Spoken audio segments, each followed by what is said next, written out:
Hey, what's up everyone? Morey Croson here, and today we have the best video to help you improve in your overall quarterback mechanics, so we're going to start the video right now.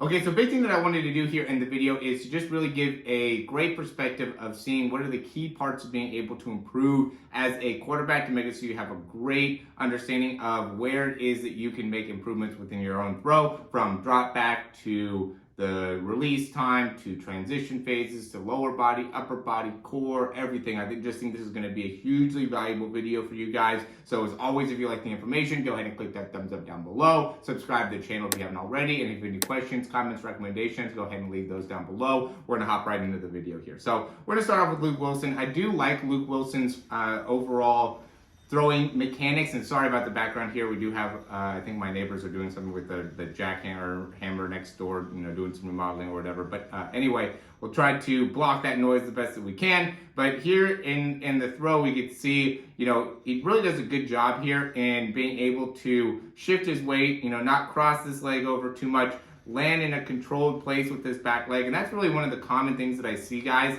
is that I see a lot of guys when they get to the back of their drop just not be able to control through that back leg. So make sure when you're landing, whether it's a 3-step drop or a 5-step drop, you're landing with yourself nice and controlled, and where you could just step right into the throw. Okay, because I see a lot of guys then who can't go through the 3 and the 5-step drop, who will try to hitch, or will end up really struggling in being able to drive their weight straight through because there is a inability to kind of sink through that back leg. So when you get to this part, you want to make sure that you bend that knee and really sink into that hip, right? Allow that hip to kind of sink back there to make it so then you can transfer your weight forward and kind of keep your body to a good degree. What I notice is such a common thing, even for myself personally, is that my balance is something that I think throws off quarterbacks more than anything else, right? When you end up getting yourself in a position where you're throwing and you're just not on balance, that ends up being something that really has a negative impact on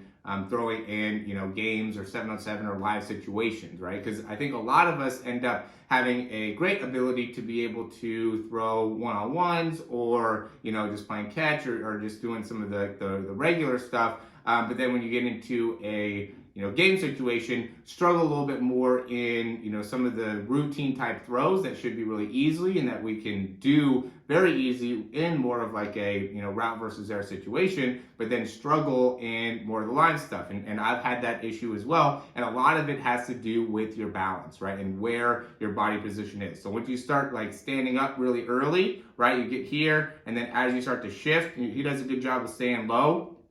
But I see guys that pop up a lot. I also see guys that, when they're throwing regular, have a good position with that front arm, right? And then all of a sudden, when you're getting into more live type throws, that front arm ends up, flying open and getting themselves in a not great spot there. Now, one of the things that's important here to notice is that as he's stepping with this back leg, right, he gets his weight here or his front foot down here, we could see where his body position is, right? I mean, it looks like, maybe 50-50. I always tell people that you want to have a goal of having 60% of your weight back and 40% of your weight forward when you get this front foot down, right? That wants to be your goal. Because I see so many guys that as soon as they get this front foot down, they immediately shift all their weight forward, right? And so what you want to do is that you want to be able to land with this front foot and still have weight back on your back leg. And that's a hugely critical part, because now as you come through, you then have force that you could put into the throw,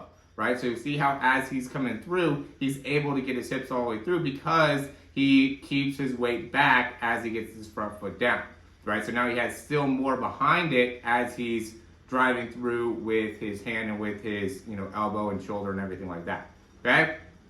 And the best way to be able to do that is that as you're kind of twisting here, you want to be twisting and keeping your level low, right? When we go and we twist off that back leg and, really get our weight to come upwards, or again, get our weight to press forwards, that's when we're going to end up having too much weight on our front foot. But if we're able to twist off that back leg, because we do want to create what's called that hip and shoulder disassociation, which is when that hip gets all the way around and we keep that front shoulder close, right? So that what that does is that creates a huge stretch here in your oblique line, which is a set of muscles like in your pec, and then into your serratus and your obliques, through your abs, then into your other side obliques, and then into this outside hip. So all these muscles have like a specific line where all the fascia actually connect to each other. So by this turning itself open, it's loading this half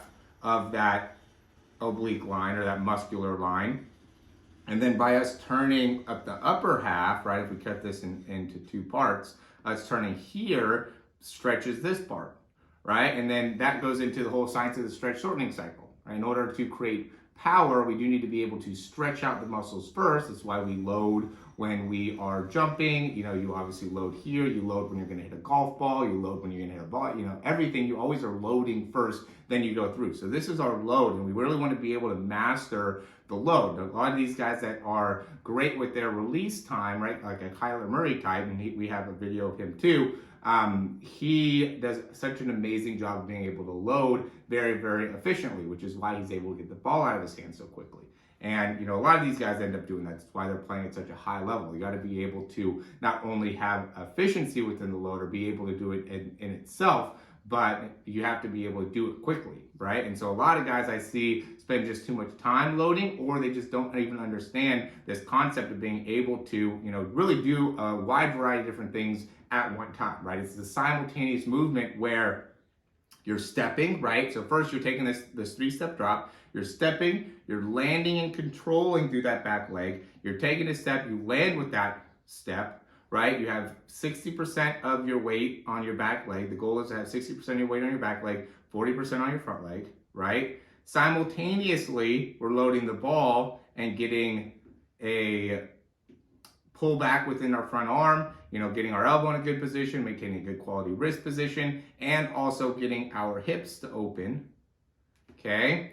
And we're also reading a defense, right? And we're also trying to anticipate what's going on, right? So that's why the quarterback position is such a unique position. It's such a highly valuable position. There's no other position in football that is paid even closely to what a quarterback is paid. And the reason is because you have to be able to do that very, very well. And that's why, you know, the top college programs have the top quarterbacks, the top NFL teams have the top quarterbacks, is because this is not a simple thing to do, and it's something you have to be able to practice, replicate every single day, or, you know, at least multiple times a week, right? And so what we can't do though is we can't underestimate how important each part of these little processes are, systems are, okay? Because then what happens is that if we start to underestimate these, now, when we get into game situation, that's what throws our body off. Now, all of a sudden, you know, we're not able to get in balance. We're not able to have consistency. We're not able to, you know, make the same type of throws. And a lot of it has to do with that initial load, right? Getting into that back foot,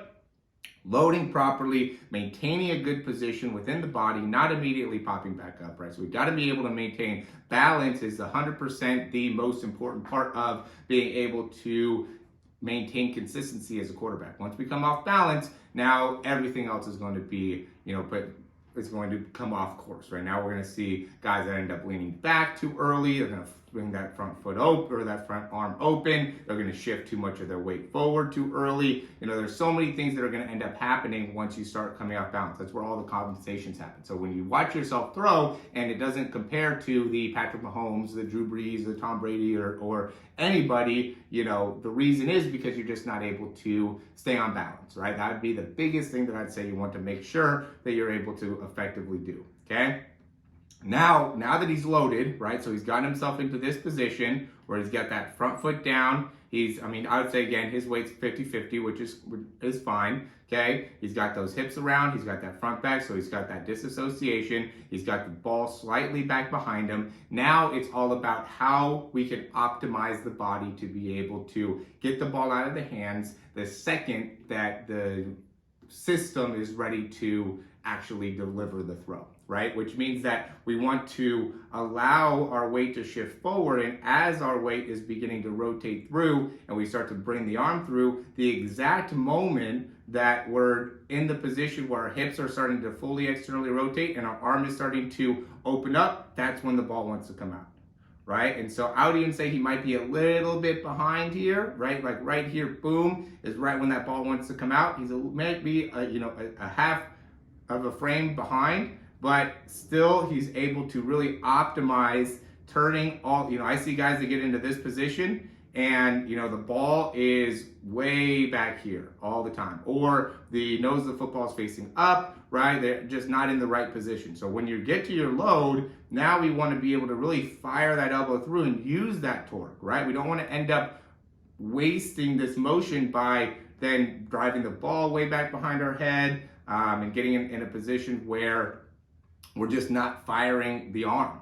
Right, I think that ends up being the thing, is that you get to this load and then all of a sudden guys want to bring the ball so far back behind. I mean, that's obviously the most common thing. I talk about it all the time. And so when you, and a lot of it has to do with the load, right? That just means that when you're loading, you're really not putting stretch on the muscle. So now when you go through and start to transition, now you have to try to re-stretch the shoulder, which is why guys end up getting the ball so far back behind their head. You can see him, he really goes and he gets that ball a little bit further away, really to make sure that he's able to stretch out that pec. So now as he drives the elbow through, he's able to do that with the correct amount of force and velocity that really translates into him delivering with a lot of force behind the ball, okay? And then as he delivers, he really wants to finish all the way through. I'm gonna go and do Patrick Mahomes as well, just to show you guys another example. I know there's a lot that's going into this, right? I might end up having to break this into a few different, series, because now that I'm really breaking it all down, I'm like, man, ends up being a lot. But okay, so let's see again here. So for him, he's getting all that weight on his back leg, right? So look at how much weight he really transfers through. He gets that front foot down. I think he does a really good job when that front foot is on the ground here, because he's like almost ambidextrous in the inside part of his knee. It's like crazy how much he's able to like bend his knee inwards like that. But you can see how he's got this C. I always talk to people about this C, where you want to get in this position. And he's further into the throw, right? So when you're loading, you got to be able to understand what works for you, right? So he knows that he is going to generate a lot of force really early within those hips. And so because of that, he already has that ball up. Okay, so he's in this position where he's ready to get those hips going through, bow, and then drive through with the arm. He's like crazy in terms of his timing, where as soon as those hips open, his elbow's coming through in the throw. Like that timing is so perfect. You can see the difference between him and Luke Wilson, where Luke Wilson was just a second behind, where right when that, he was starting to rotate through, the ball was coming out, where you can see that Patrick Mahomes here loads through that back leg, right? He's controlled through that back leg. Notice how he sits back and steps, and when he steps, notice how he's not getting out balanced. Notice how he keeps that head level in a great position. So now as he drives that leg forward and drives off that back foot, he's able to generate rotation through the hips and has a lot of mobility through the spine. So then as that elbow comes through, he's able to have a ton of force behind his throw, right? He's just so naturally able to generate so much force there because of his balance. Here we'll go one more, Josh Allen. All about balance here, guys, right? Look at how balanced and controlled he is. Right, so now all he has to do is he has to just flip that hip, right? So notice how he loads himself up in that upper body, right? And he's staying back when he first loads up here. I know we have the different view, but now as he's coming forward and rotates, all he has to do is just drive that elbow through, and he's just getting a ton of zip behind it, right? He's a bigger guy, so it's a little bit easier, but point being is that you want to be able to understand how to keep that weight back, so then once you decide to fling that hip open and fling that arm open, you're going to be able to just generate a ton of natural force through the arm, through the shoulder, through the wrist, that is generated from the body and not through the arm, right? And so really understanding how to control through that back leg and making it so you can create stretch here through the core and not leaning back and losing balance back here, because at the end of the day, Josh Allen is just in great balance right there. Right? That's why it looks so effortless to him.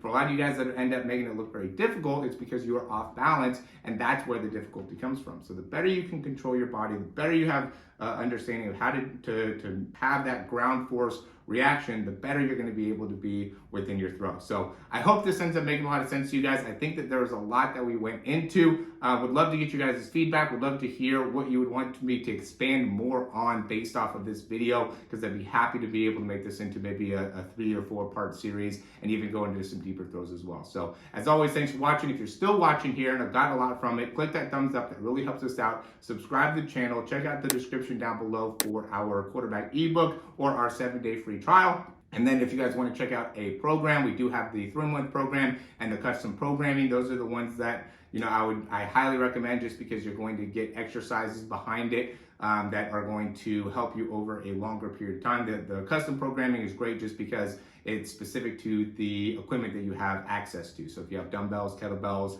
a bench, you know, access to a gym, whatever, we'll be able to help you out. And then even if you're trying to get more like speed or footwork or something like that, we'll be able to change that up in the custom programming, where, you know, when you just do the 3-month program, we just have like a general 12-week program that you get access to. And then we also have a throw breakdown where you're going to get 4 weeks of training there, and you get unlimited breakdowns. Really, in all these, you get unlimited breakdowns. And that's what you want, guys, is the breakdowns, because then we could really talk to you about what's going on within your mechanics. We could do that on Zoom. We could do it on breakdown just like this. You know, literally the big thing is just to get more exposure to where you could have the small nuances within your throwing mechanics that could be changed that will make a big difference long term, right? I think with a lot of you guys, you can maybe start seeing that, you know, the balance might be a little bit off, the timing might be a little bit off, the release might be a little bit off. And so, you know, it's easy to be able to recognize that. It's sometimes more difficult to be able to understand what it is that you need to do in order to fix it. Our $97 option is the quickest way you're going to be able to make some changes. But if you have a little bit more capital or ability, then you can go and, you know, do something like the custom programming or the 3-month option, which is just going to give you a greater commitment to